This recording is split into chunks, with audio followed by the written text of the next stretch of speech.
안녕하십니까? 저는 이제 37살이 되는 남자입니다. 아내의 새어머니, 그러니까 저에겐 장모님이지요. 제가 잘못된 선택을 한 것을 알고 있습니다. 저만 믿고 사는 아내한테는 정말 몹쓸 짓을 한 것 같은 기분이 드네요. 제가 어렸을 적 온 가족이 캐나다로 이민을 가게 되었습니다. 집안 사정 때문에 가게 된 것이니 자랑할 만한 일은 아니겠네요. 아무튼 교민이 많이 없는 곳이다 보니 지역까지 상세히 이야기하면 제가 누구인지 알 만한 분들도 있을 것 같아서 혹시 몰라 지역은 비밀로 하겠습니다. 캐나다 북쪽 어디쯤이고 교민 수는 그렇게 많지 않으며 눈이 아주 많이 오는 곳입니다. 개인적인 상황이라 딱히 말씀드릴 필요까지 있는가 싶지만 이민 후 생활은 딱히 좋을 건 없었습니다. 아무래도 한국에서 고생을 한 게 있었기 때문일까 어머니는 이민 생활 시작 후 다른 사람을 만나 눈이 맞아서 야반 도주를 했습니다. 아직까지 연락 한 통 되지 않고요. 아버지 또한 이렇게 살아서 뭐 하겠냐며 이민 생활에 적응을 못하시고 저를 두고 혼자서 다시 한국으로 들어가 버렸고요. 제 나이 24살의 가족들에게 버림받고 혼자서 살아가게 되었습니다.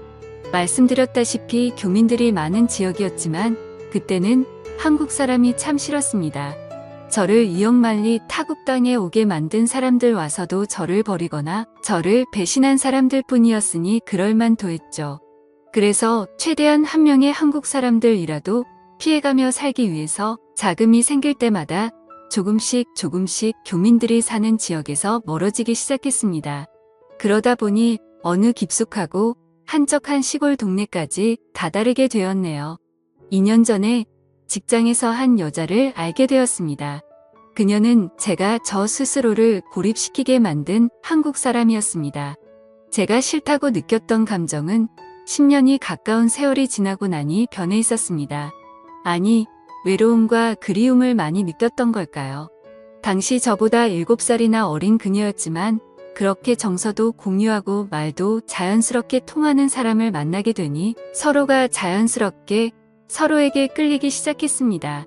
그렇게 그녀와 가까워지게 되었어요. 연애를 시작한 지 얼마 되지 않고부터는 그녀와 제가 한 집에서 동거를 시작하게 되었고 결혼을 약속하게 되는 사이까지 발전하게 됩니다. 식을 올리지 않아서 그렇다 뿐이지 이미 그녀와 제가 한 집살림을 하면서 저희는 부부와 다름이 없었습니다. 언젠가부터 주변 사람들에게 그녀를 동거인이 아닌 저의 아내라고 소개를 하고 있었지요. 어느 날 퇴근을 하고 집에 들어오니 저보다 먼저 퇴근을 했던 아내가 누군가와 영상통화를 하고 있었습니다. 입고 있던 외투를 벗으며 슬쩍 아내의 핸드폰을 바라봤는데 핸드폰 안에서 아내와 대화를 나누고 있던 사람이 엄청난 미인이었습니다. 나이는 저와 살짝 비슷하거나 많아 보이기는 했지만 작은 전화기 화면 너머로 보이는 미모는 솔직히 말했을 때도 제 아내보다 훨씬 화려하고 아름다워 보였습니다. 누구보다 눈이 많이 오는 캐나다에 어울리는 창백하다 생각이 들 만큼 투명한 피부. 그리고 그 피부를 더 새하얗게 보이게 만드는 어깨 뒤로 늘어뜨린 긴 검정색 생머리. 저도 모르게 시선을 떨쳐낼 수가 없더라고요.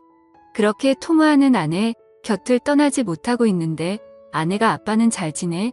하면서 아버지의 안부를 묻고 있으니 그녀의 사촌 언니 정도로 생각을 했습니다. 왜냐하면 제 아내한테 형제가 없는 건 제가 이미 알고 있었거든요.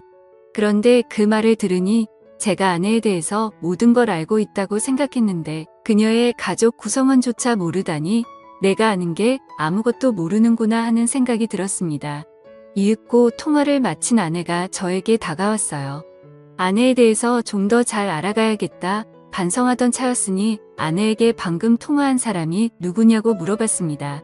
그때까지도 저는 전화기 속 그녀의 미모에 반했긴 했지만 핵심을 갖거나 할 생각은 없었고 순수하게 아내를 알아가기 위해서 물어본 것이었거든요. 그런데 아내의 대답에 저는 더 이상 핵심을 가질 수도 없는 사람이란 걸 알게 되었습니다. 저에게 놀라지 말라고 하면서 방금 자기랑 통화한 사람은 다른 사람이 아니고 자기 엄마라고 하더라고요. 말도 안 되는 소리 하지 말고 똑바로 말하라고 정색을 했습니다. 누가 봐도 젊은 사람이었고 아무리 많이 쳐도 내 또래밖에 안 되는 사람이 어떻게 당신 엄마냐고 한마디 했어요. 아무리 시집을 일찍 갔고 20살이 되자마자 아내를 가졌다고 해도 50이 가까운 나이일 텐데 아무리 봐도 나랑 비슷하거나 조금 더 어리거나 한 사람이 당신 엄마일 수가 없다고 했습니다. 그런데 아내는 제 반응에 재밌다는 듯이 웃더니 그 자초지종을 설명해 주었습니다. 아내는 홀아버지 밑에서 자라왔다고 합니다. 친어머니는 자신이 어릴 때 돌아가셨다고 하고요. 아내가 대학교 입학을 준비하기 위해 봤던 과외가 있었는데 지금 엄마는 그때 자기를 가르쳐 주던 과외 선생님이랍니다.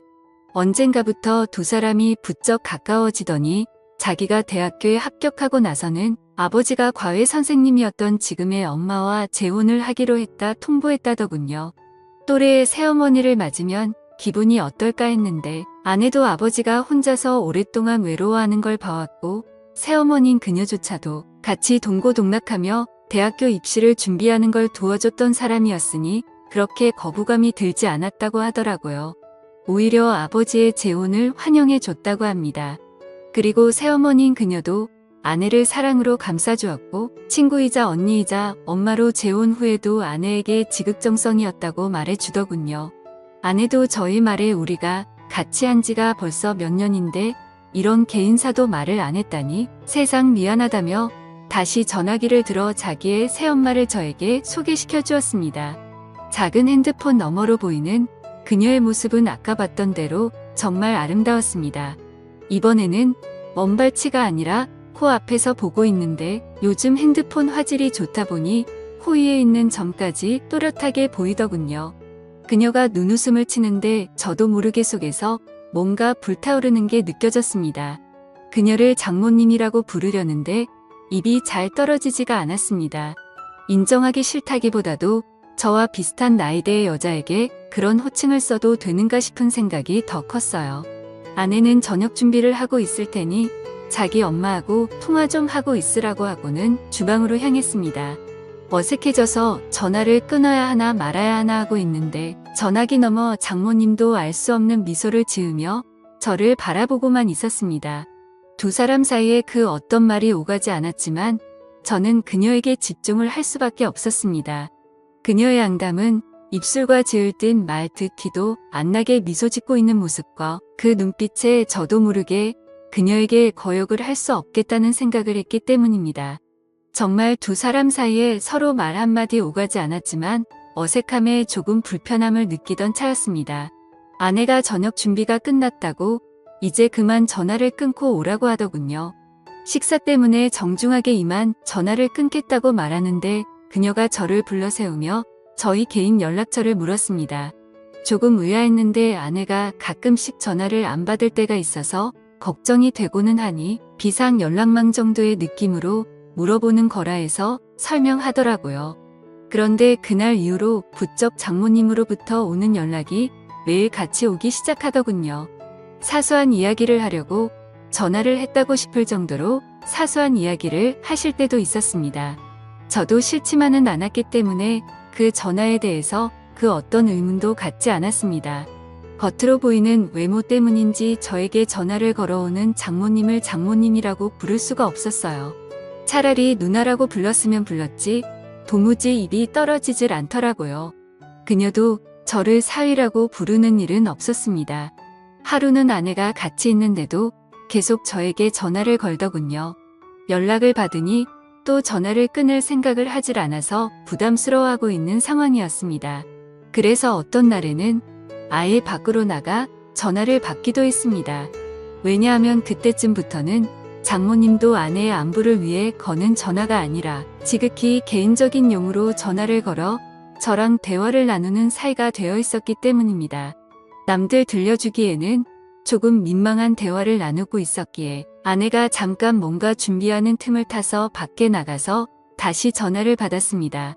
한참 장모님이 전화기 너머로 하는 말에 정신이 빠져 한참 열이 올라있는 상황이었는데 아내가 뒤에서 저를 툭 치더라고요.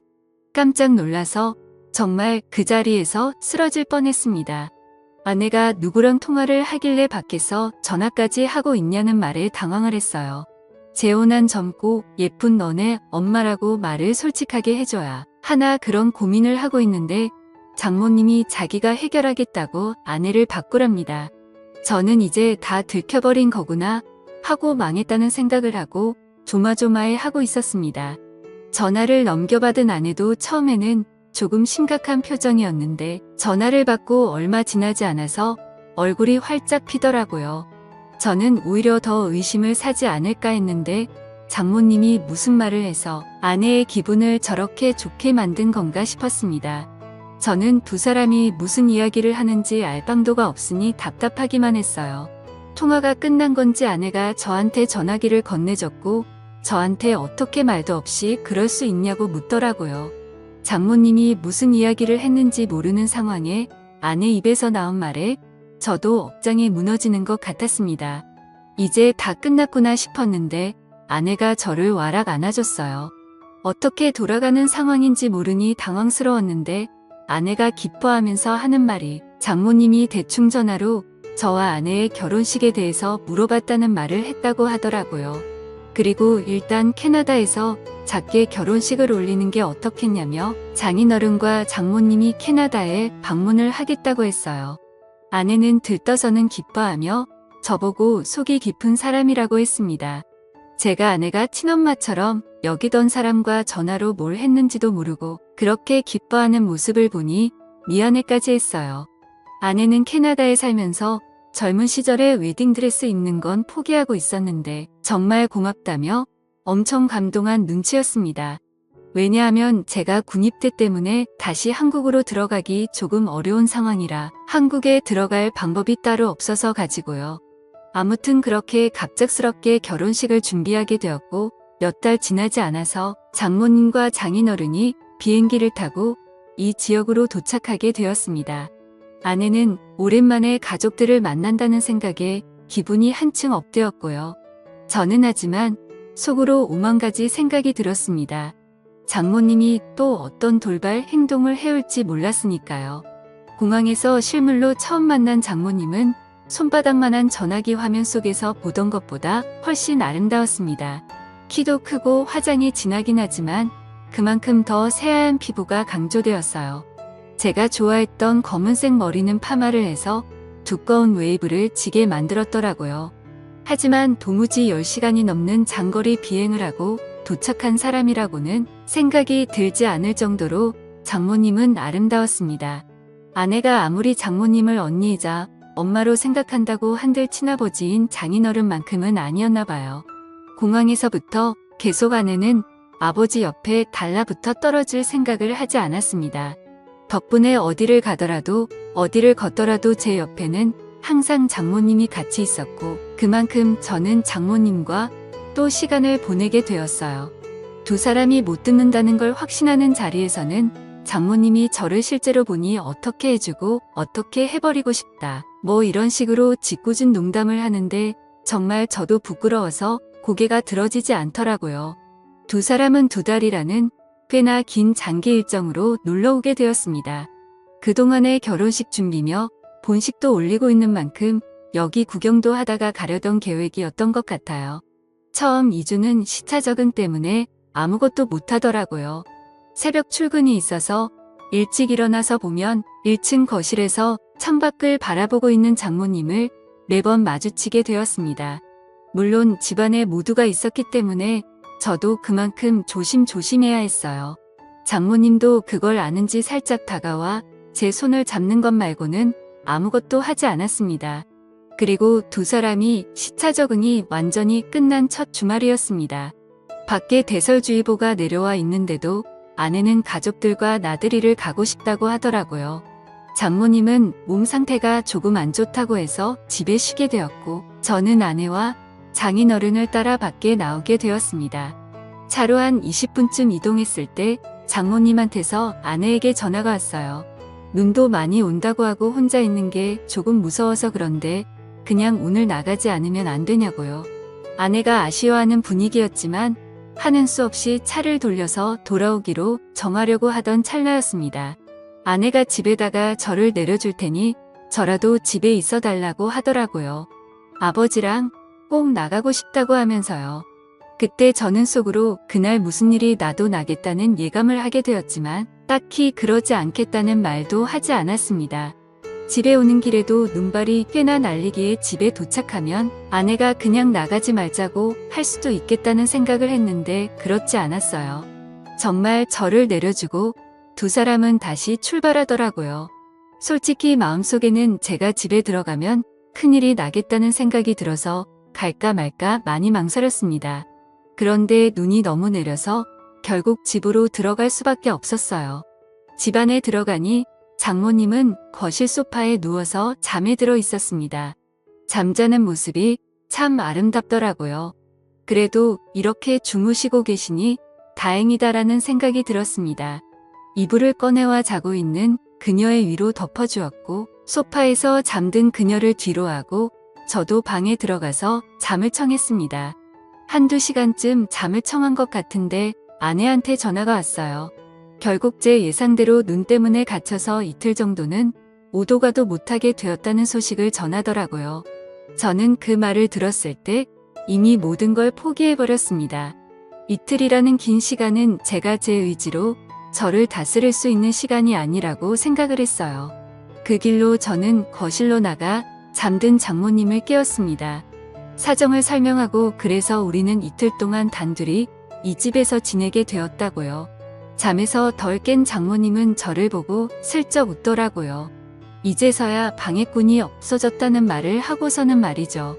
사실 장모님은 제가 어떻게든 기회를 만들 줄 알았는데 그러지 않아서 답답했다고 하더라고요.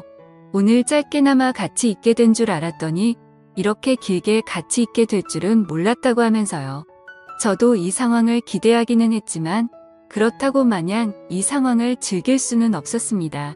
저 때문에 결혼식까지 포기했던 아내 생각을 하면서 아내에게 죄책감 또한 가지고 있었기 때문에요.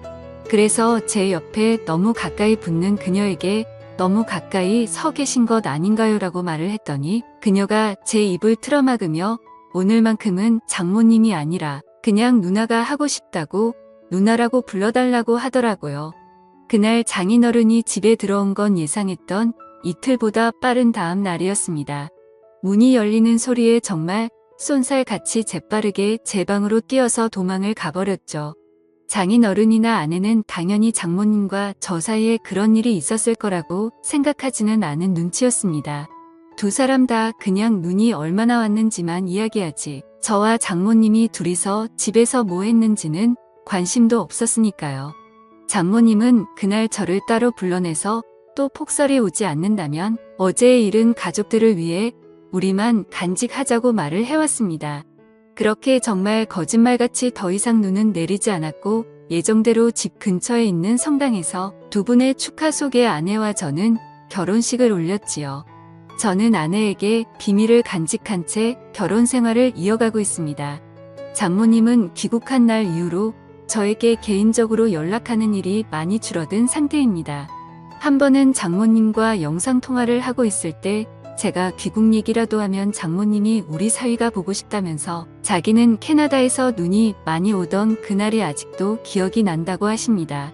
저는 그때마다 등줄기에 식은 땀이 흘러내리기는 하지만 아내는 정말 그때 눈 많이 왔다며 맞장구만 쳐주고 있고요. 아내에게 이런 걸 숨긴 채 제가 과연 행복한 결혼 생활을 이어갈 수 있을지는 잘 모르겠습니다. 저도 가끔씩 장모님이 보고 싶을 때가 있거든요. 그래도 이겨내고 한번 살아보려고 합니다. 감사합니다.